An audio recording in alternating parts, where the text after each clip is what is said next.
प्रथमतः महाराष्ट्राचं आराध्य दैवत छत्रपती शिवाजी महाराज, आरक्षणाचे जनक छत्रपती शाहू महाराज, छत्रपती संभाजी महाराज, घटनेचे शिल्पकार डॉक्टर बाबासाहेब आंबेडकर, महात्मा ज्योतिबा फुले या सर्व युगपुरुषांना इथे बसलेले 5 संघटनेचे प्रतिनिधी आहेत. त्यांच्या वतीने पहिल्यांदा त्यांना नमन करतो आणि आपण आजची पत्रकार परिषद जी इथे घेत आहोत ती आपण पत्रकार परिषद आता सुरू करीत आहोत.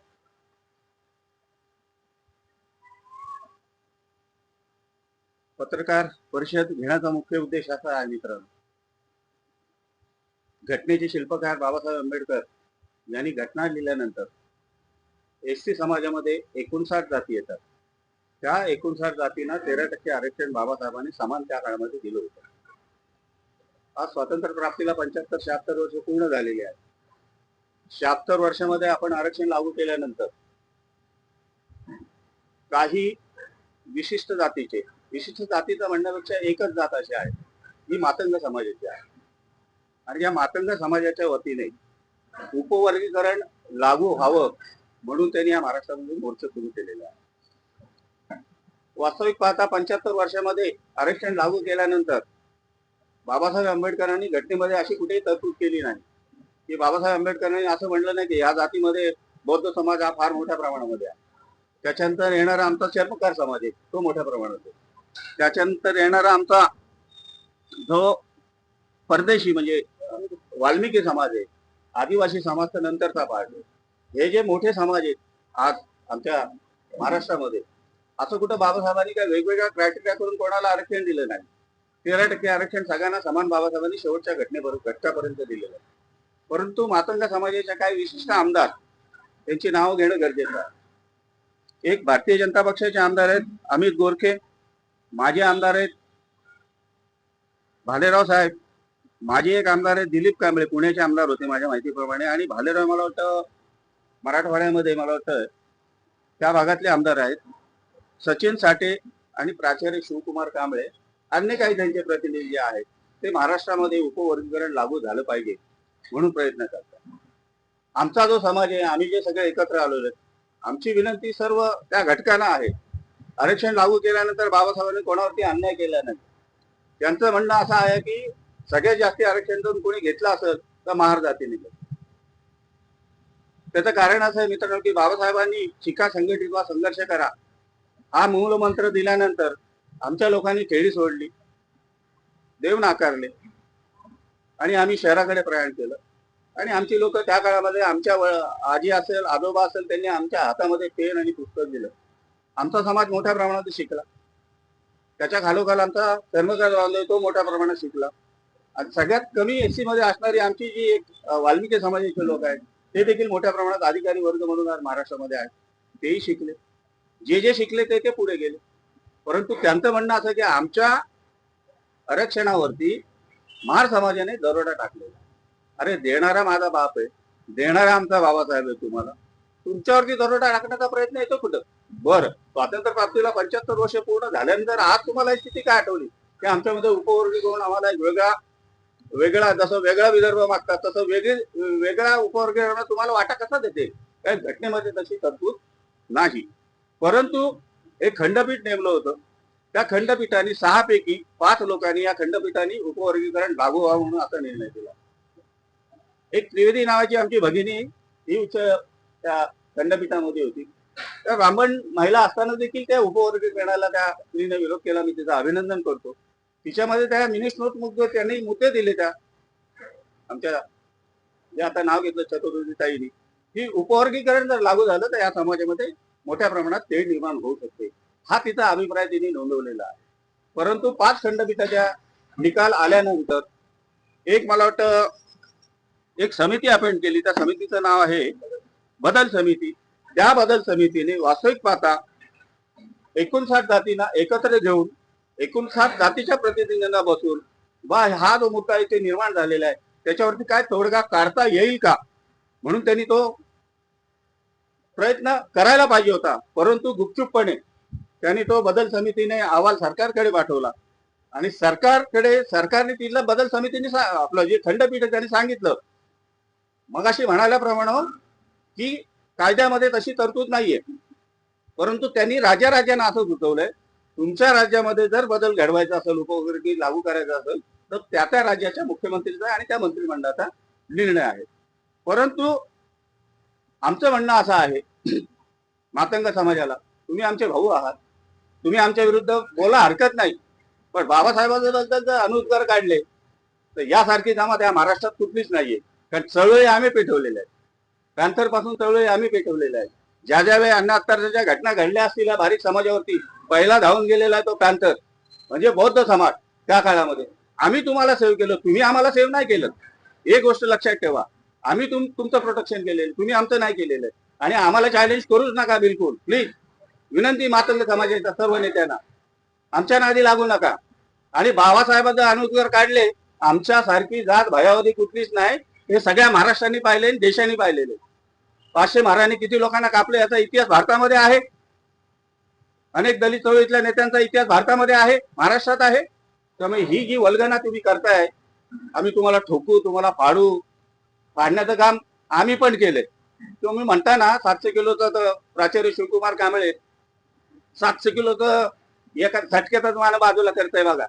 तीच अवलाद आम्ही आहे, त्याच अवलादीचे आम्ही आहोत. ज्या 500 महाराजांनी 25,000 पेशव्यांना कापल्या हा इतिहास विसरू नका. परंतु याच्यातले काही जातीवादी लोक आहेत, हा अमित गोरखे नावाचा जो आमदार आहे, अन्य काही माजी आमदार त्याच्यासोबत काम करतात. प्राचार्य शिवकुमार कांबळेची अनेक मी भाषणं वाचलीच मित्रांनो. एवढा चांगला बोलणारा माणूस, तो स्वतः बौद्ध झालाय. तो म्हणतो जातींनी पहिला बौद्ध आहे म्हणतो. अरे मग तू बौद्ध आहे, तो तुझा उपवर्ग कशासाठी पाहिजे? तू कसा प्राचार्य झालास? कशाच्या घटनेच्या आधारावरती तू प्राचार्य झाला ना? एक काळं बेंडूर कोणतरी आलंय, लय बडबड बडबड बडबड करतोय. ते 24 वर्ष आराम करू आणि 24 वर्ष शासकीय नोकरी केली, रिटायर्ड झालाय. तो आता सांगतो माझं पोरग BA झालेली मजुरीचं काम करतो. अरे भोसली घ्या, तुझ्यापेक्षा जास्ती इथं BA MCOM LLM डिग्र्या घेतलेली पोरं बौद्ध समाजामध्ये आज ती बेकार फिरतात. मग आम्ही काय म्हणायचं? BA झाला म्हणजे काय फार मोठा काय उच्च न्यायालयाचा न्यायमूर्ती झाला का तुझा पोऱ्या? आणि 23 वर्ष तुला नोकरी कोणी दिली? बाबासाहेबांच्या आधारावरती तुला ती नोकरी मिळालेली. हे त्यांनी नाकारता कामा नये. म्हणून आमचा इथे बसलेले आमचे चर्मकार समाजाचे आदरणीय भरतजी वाघमारे आहेत, हरिशेठ गायकवाड आहेत, अनंत गायकवाड आहेत, मधुकर गायकवाड आहेत. त्यानंतर आमचे भारतीय बौद्ध महासभेचे बबन गायकवाड आहेत, रमेश गायकवाड आहेत, किशन रोकडे, मनोहर रोकडे. रिपब्लिकन पक्षाच्या वतीने आमचे मनोज गायकवाड, विजय जाधव, राहुल दाळीमकर, शरदजी मोरे, दीपकजी भालेराव, अन्य सहकारी मित्र देखील RPIच्या मोठ्या प्रमाणात उपस्थित आहेत. आदिवासी समाजाच्या वतीने मालू निरगुडा हे देखील आहेत. त्यानंतर आमचे रामप्रकाश परदेशी, जगदीश लाहोरी, बाबूलाल वाघेला, आकाश परदेशी आणि दिनेश परदेशी हा मेकर समाज देखील आमच्यासोबत या मोर्चामध्ये मोठ्या प्रमाणात सहभागी होणार आहे. आदिवासीचे मगाशी म्हणालो की दिने आमचा जो मालू निरगुडा आहे तो ऑन ड्युटी असल्यामुळे तो आजच्या या सभेला येऊ शकला नाही. उत्तम जाधव ऑन दिवे आहेत, ते या मिटिंगला आले नाहीत. आमचे शरद मोरे मागे आत्ताच आलेले आहेत. तर हा मोर्चा आम्ही जो काढलेला आहे, आमचा हा एक संघ मोर्चा आहे. उपवर्गीकरण लागू करू नये आमची तमाम या सर्व संघटनेची मागणी आहे. आणि जर उपवर्गीकरण लागू झालं त्याचे दुष्परिणाम काय आमच्या समाजाच्या लोकांना आम्ही समजून सांगलोय. फडणवीस साहेबांना आमची विनंती, देवेंद्र फडणवीस या राज्याचे मुख्यमंत्री आहेत, त्यांना माहिती आहे की एक जातीला दिले तर 58 जाती शिल्लक राहतील. आणि 58 मध्ये सगळ्यात मोठी जात जी आहे ती बौद्ध आहे आणि बौद्धांच्या खालून जी आहेत. मग ह्या 58 जातींना अंगावर घेणं आदरणीय फडणवीस साहेबांना कितपत जमणार आहे? तर माझी विनंती फडणवीस साहेबांना, या राज्याचे मुख्यमंत्री म्हणून, वर्गीकरण आपण लागू करू नका. जो कायदा बाबासाहेबांनी दिलाय समान कायदा आहे, समान अधिकार सगळ्यांना बाबासाहेबांनी घटनेमध्ये दिलेले आहे. घटना आहे म्हणून ती संसद चालते आणि विधानसभा चालते आणि अन्य काही संस्था ज्या आहे, काय कोर्ट कचेऱ्या सगळ्या बाबासाहेबांच्या घटनेच्या आधारावरच चालतात. इथं काय कोणावरती अन्याय अत्याचार होत नाही. फडणवीस साहेबांना पुन्हा एकदा विनंती की उपवर्गीकरण आपण लागू करू नका. जर लागू झालं तर या महाराष्ट्रामध्ये फार मोठा विद्रोह निर्माण होईल आणि त्याची सर्वस्व जबाबदारी माननीय मुख्यमंत्री महोदय तुमच्यावरती असेल. येणारे सर्व दलित बांधवांना, दलितांमध्ये येणाऱ्या 59 जातींना विनंती करतो, उद्या सकाळी 11 वाजता छत्रपती शिवाजी महाराज यांच्या पुतळ्यापासून आपण मोर्चाला सुरुवात करणार आहे. मोर्चा हा शांततेच्या मार्गाने असणारे माझे किती मोर्चे काढलेत मला माहिती नाही आतापर्यंत. कधी आजपर्यंत कुठल्याही माझ्या मोर्चाला आजपर्यंत गालबोट लागलेलं नाहीये. आम्ही कायदा मानतो, त्यामुळे कायद्याचं आमच्याकडून कुठं उल्लंघन होणार नाही. सर्व दलित जनतेला माझी जाहीर नम्र विनंती आहे, आपण पक्षभेद बाजूला ठेवून हा मोर्चा कुठल्या पक्षाच्या वतीने आपण काढलेला नाही. सर्व बांधवांना एकत्र घेऊन आपण हा मोर्चा काढतोय. जे लोक आज ह्या पत्रकार परिषदेला हजर नाही झाले त्यांनाही मी नम्र विनंती करतो की उद्याच्या मोर्चामध्ये इतर पक्षामध्ये काही काम करतात आपले बांधव, करू द्या, हा त्यांचा व्यक्तिगत पार्ट आहे. पण उद्याच्या मोर्चामध्ये जास्तीत जास्त संख्येने आपण त्या मोर्चाला सामील व्हा अशी विनंती मी सर्व बांधवांना करतो. देशातून काही आंदोलन करण्याची काही तयारी आरपीआयने दर्शवली का? हे पहा, रिपब्लिकन पक्ष नेहमी अन्यायाच्या विरुद्ध उभा राहिलेला आहे. मगाशी म्हणालो की त्यांच्या चळवळीपासून ते आज ताग आहेत. आम्ही मोठे बघून सगळ्यांना ज्या छोट्या अंतर जाते त्यांच्यावरती अन्याय झाला, सगळी धावून जाणारी पहिली जमात असेल ती तू बौद्ध पूर्व शर्वी ते महार, तर तीच धावून गेलेली आहे. हे वास्तव आहे. राज्यामध्ये असा निर्णय लागू करण्याचा प्रयत्न केला. आमची जनता एक गोष्ट लक्षात घ्या, बीडवरून पायी निघालेला मोर्चा आमच्या बांधवांचा, बीडवरून पायी निघालेला मोर्चा मुंबईला 30 तारखेला महासभा झाली. त्याचं प्रतिनिधित्व अनेक आमच्या समाजाच्या लोकांनी केलं त्या भागामध्ये. तिथं पक्षविरहित तो मोर्चा होता. आनंदराजे असतील, आमचे श्यामदादा गायकवाड असतील, अन्य सहकारी बरेच महाराज आरपीआयचे आमचे तमाम आंबेडकरी विचाराचे कार्यकर्ते, आरपीआयचे आमच्या आठवले गटाचे कार्यकर्ते त्या मोर्चामध्ये मोठ्या प्रमाणात सहभाग होईल. असा प्रयत्न जर महाराष्ट्रात लागू झाला, फार मोठी, मागाशी म्हणाल्याप्रमाणे फार मोठी क्रांती घडू शकते. एवढी गोष्ट लक्षात ठेवा, हेच मी शासनाला सांगू शकतो. बाबासाहेब आंबेडकर, छत्रपती शिवाजी महाराज व श्री संत रोहिदास महाराज यांना वंदन करतो. महाराष्ट्रामध्ये चर्मकार समाजाची लोकसंख्या जवळ 15% आसपास आहे.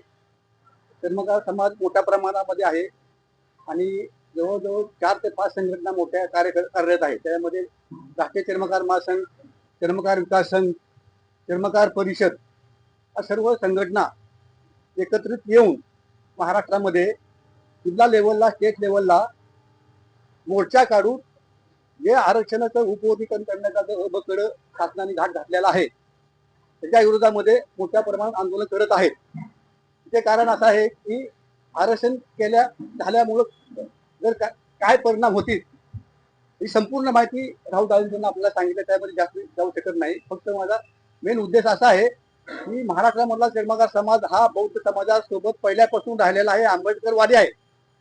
त्याच्यामुळेच आपली प्रगती झालेली आहे. पहिले शिक्षण, व्यवसाय हा दोन्ही गोष्टींमध्ये चर्मकार समाज पुढे गेलेला आहे.